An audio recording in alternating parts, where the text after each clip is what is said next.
ልጆቻችን አስፈራርተናቸው ተቆጥተናቸው መተናቸው ታይም አውት አድርገናቸው ለምሮ ማይሰሙ ይሄን ሁሉ አድርገን እንዴት አይሰሙንም ብላችሁ ጠይቃችሁ ታውቃላችሁ?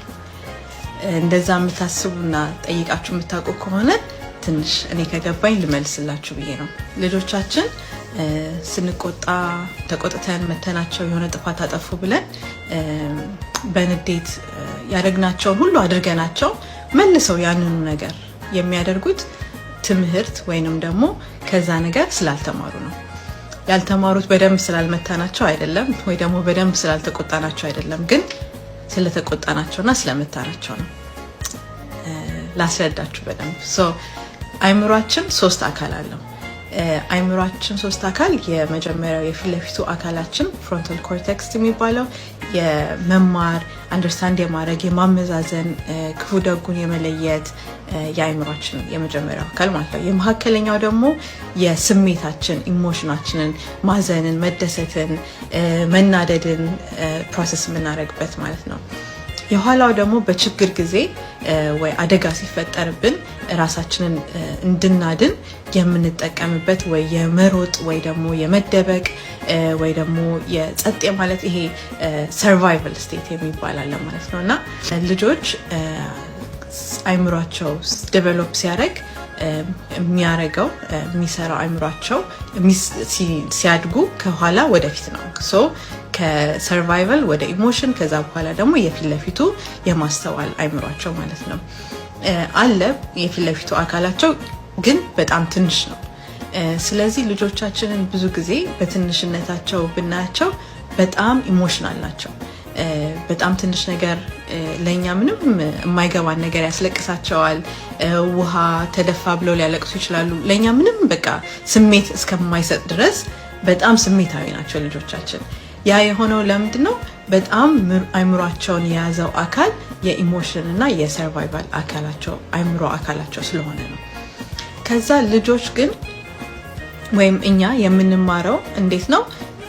በፊት ለፊቱ የአይምሮ አካላችን ውስጥ ስንሆን ወይ ደግሞ ሀሳባችን በዛ ውስጥ ሲሆን ኤክስኪዩቲቭ ስቴት ውስጥ ወይ ደግሞ ስራ አስፈጻሚ የአይምሮ አካላችን ውስጥ ስንሆን ነው ሁላችንም ልጆችም ትልልቅ ሰው መማር የሚችለው ማለት ነው።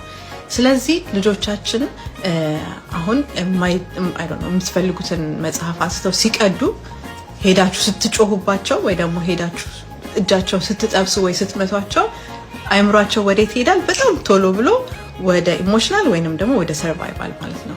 ከዛ ሰርቫይቫል ውስጥና ኢሞሽናል ውስጥ ከገባ በኋላ አይምሮ ወይ ሀሳብ እንትናቸው መማር አይደለም፣ በቃ የመማር የሚባለውን ነገር አይምሯቸው ብሎክ ያደርግና እነሱን እንዴት ሴፍ አድርጌ እንዴት ኪፕ ላድርጋቸው ብሎ ሰውነታቸው እነሱን ወደ ማቆየት ወይ ደግሞ ሰላም ወደ ማድረግ ይሄዳል ማለት ነው። ስለዚህ ወይ ልጆች ይደበቃሉ፣ ወይ ሽምቅቅ ይላሉ፣ ወይ ያለቅሳሉ አይደለ? ወይ ይሮጡና ይሄዳሉ፣ ወይ ካጠገባችን ዞር ይላሉ።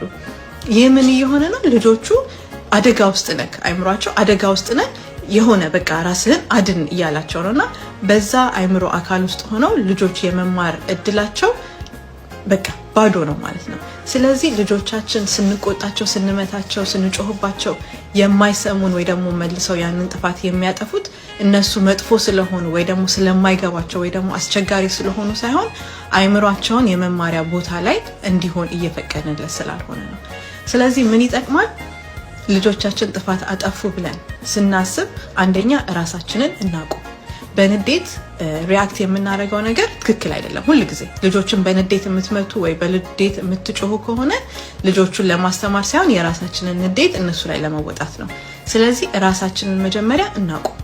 ከዛ በኋላ ሁኔታውን ምንድነው የተፈጠረው? ኦኬ ይህ ልጅ ወረቀቱን ቀደደ አይደለ? መቀደድ የሌለበትን መጽሐፍ ቀደደ፣ ወይም ደግሞ ምግቡን ደፋ፣ ኤኒቲንግ ሊሆን ይችላል አይደለ?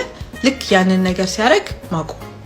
ከዛ በኋላ የእድሜያቸው እንግዲህ ከ0 እስከ 1 ዓመት የሆኑ ልጆችን ምንም ማለት በቃ ረጋ ብለን ወይ እቃውን ዞር እናረጋለን፣ ወረቀቱን ወይ ካጠገባቸው ዞር እናረጋለን እንጂ እነሱን ይሄ አይደረግም ይደረጋል ውስጥ መግባትም አንችልም አይደለ? ከዛ ግን ወደ ቶድለር ሲሆኑና ትንሽ ያቃሉ ብለን ስናስባቸው we can say ይሄን ነገር አንቀድም። መቅደድ የምትፈልግ ከሆነ ይሄው ወረቀት ብለ ሁሉ ጊዜ ሪዳይሬክት ወይንም ደግሞ ማድረግ ወደሚችሉት ነገር መውሰድ ልጆችን በጣም ይጠቅማል። ስለዚህ አሁን ለምሳሌ መጫወቻ የሰው መጫወቻ ሲቀሙ አንተ ይሄን መጫወት ትቀማለህ ብለን ከመቆጣት ወይ ከመምታት ይሄኛው ይሄ እሱ እየተጫወተበት ነው እንዲህ መጫወት ብለክ በዚህኛው መጫወት ትችላለህ። ሁሉ ጊዜ ልጆችን ከቁጣ ወይ ከምት ራሳችንን ቆጥበን እንዴት ላስተምረው እንዴት ልርዳው ኦኬ ይሄ ልጅ ይሄን ፈለገ ምን ልሰጠው እችላለሁ ወይ ደግሞ ምን ላግዘው እችላለሁ ብለን ሁሉ ጊዜ ካስተማሪ ከማስተማር ተነስተን ልጆቻችንን አፕሮች ማድረግ በጣም ይጠቅመናል እና ነገሮችንም ደግሞ ፐርሰናል ወስደን እንዳንናደድም ይረዳናል። ልጆቻችንን እንዴት ማየት እነዚህ ልጆች ይሄ አይምሯቸው ሙሉ በሙሉ ዴቨሎፕ ስላላረገ ማድረግ የሚችለው በዚህ ሰዓት ይሄንን ያረጋው እኔ ይሄንን ወስጄ እንዴት ትምህርት ላድርገው ብለን ራሳችንን ሁሉ ጊዜ ከሚችል አስተማሪ ቦታ ሆነን ልጆቻችን ጋር ኢንተራክት ማድረግ ልጆቻችንን ለማስተማር መንቀሳቀስ ሞር ጥፋት የምንላቸውን ነገሮች እየቀነሱ ወደ መማርና በደንብ አስተዋይ ልጆች ወደ መሆን የሚሄዱት እኛ ስናስተምራቸው ነው እንጂ ስንቆጣቸው ስንመታቸው ስንጮህባቸው አይደለም ማለት ነው።